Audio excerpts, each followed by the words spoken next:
Paravur Chithrasadanam fine arts കോളേജിൻ്റെ 50ാം വാർഷികാഘോഷങ്ങളുടെ ഭാഗമായി Paravur town ഹാളിൽ നടക്കുന്ന ചിത്രപ്രദർശനം കേരള ലളിതകലാ അക്കാദമി സെക്രട്ടറി എൻ ബാലമുരളീകൃഷ്ണ ഉദ്ഘാടനം ചെയ്തു.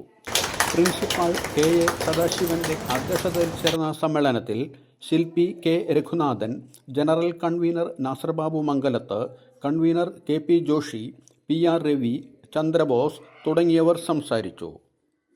ചിത്രസദനം ഫൈൻ ആർട്സ് കോളേജിന്റെ സുവർണ ജൂബിലി ആഘോഷമാണ്.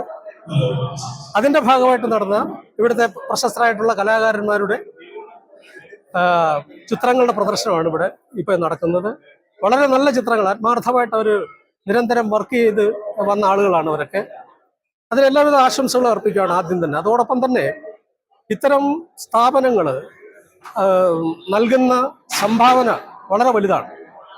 കാര്യം നല്ല നല്ല കലാകാരനെ സൃഷ്ടിച്ചാണ് ഇവർ മുന്നേറിയിട്ടുള്ളത് പലപ്പോഴും. അപ്പോൾ അതുകൊണ്ട് എല്ലാവർക്കും ഒരു അത്താണിയായിട്ട് ഇത് മാറുമെന്നുള്ളതാണ്. ഇപ്പം തന്നെ പുതിയൊരു ഗാലറി കൂടി അവർ സൃഷ്ടിക്കാനുള്ള ശ്രമത്തിലാണ്. അതിനും കേരള ലളിതകലാ അക്കാദമിയുടെ സെക്രട്ടറി എന്ന നിലയിൽ എല്ലാ അനുമോദനങ്ങളും ഞാൻ അറിയിക്കുക.